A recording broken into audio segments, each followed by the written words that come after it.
Today I'm going to be doing a video on forgiveness and what it looks like. When it comes to forgiveness, a lot of people think it's forgetfulness and that you automatically just forget what people have done to you in your life. But it's not exactly that.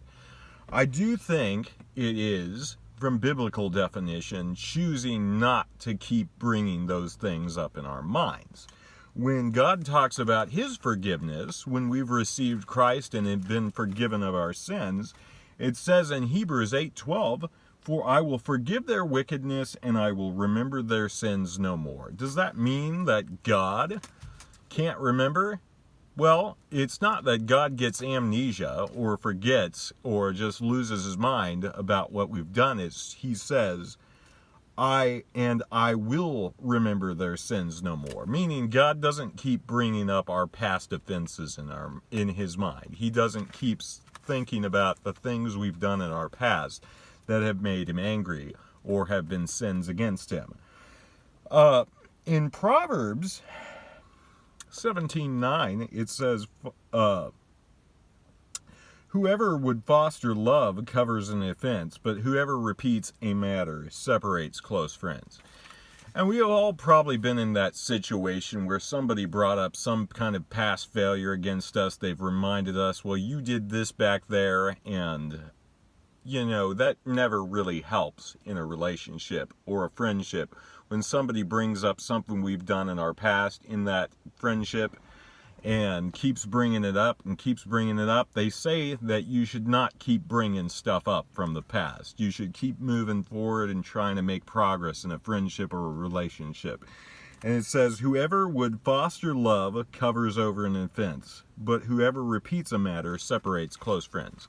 And we've all been in situations where we were tempted to bring up something they've done in the past. But, that kind of shows an element of us that still either is not trusting of that person or hasn't fully forgiven them of what they've done. We're called to, rather than bringing up people's sins in our minds or what they've done to us or how they've wronged us, we're to model Christ-like example and choose what we think about. Because we have a say-so in what we think about.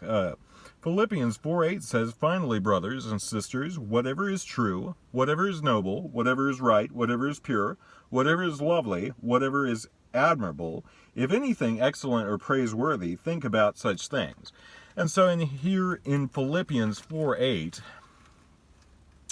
Paul gives us a set of criteria to filter through our thoughts. Finally, brothers, whatever is true, it's got to be true, whatever is noble, whatever is right, whatever is pure, whatever is lovely, whatever is admirable. If anything excellent or praiseworthy, think about such things. And so we are called to sift our thoughts through that. And so when a thought comes into our mind, whether it's a thought that we want to think about something that's happened to us in our past, and in some ways somebody wronged us, we can choose to fill our thoughts with wholesome, right things as opposed to thinking back over and over again on the things people have done to us, or it could even go for any temptation, really, whether it's worry. We can choose not to worry about the future by filling our minds with thinking the right things, not letting our minds go down the wrong direction. How often I've had in my personal experience where something comes into my mind and I start following it in my train of thoughts. And oftentimes, when it's something negative, it always leads me to a bad place. If I go down that thought trail, if I choose to follow along with that thought, when a thought pops into my mind, whether it's a temptation or whether it's a negative emotion, or we can choose to run with that stuff, or we can choose to cut it off right there when it enters our minds. We got to make that choice. Otherwise, we'll find ourselves spiraling down the wrong trail in our minds, and we'll start beginning to think negatively or get ourselves into some sort of temptation, and our thoughts are really where the battle is most definitely won. It's all in the mind, really. Because our minds are what leads us into sin more often than anything else.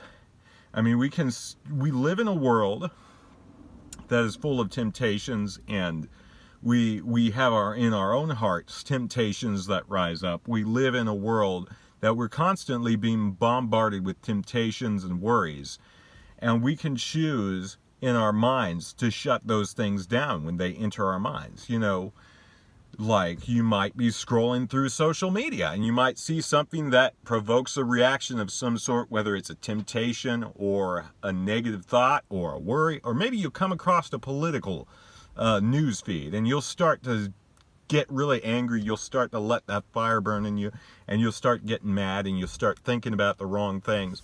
But I encourage us all, we gotta choose when we first encounter something that tries to start making us think the wrong way. We gotta choose to stop ourselves there and say, no, I'm not going to entertain this. I am going to choose to think about whatever is true, whatever is lovely, whatever is right, whatever is pure, whatever is noble, whatever is admirable. If anything excellent, praiseworthy, think about such things. And we do have a choice with what we fill our minds with. God bless.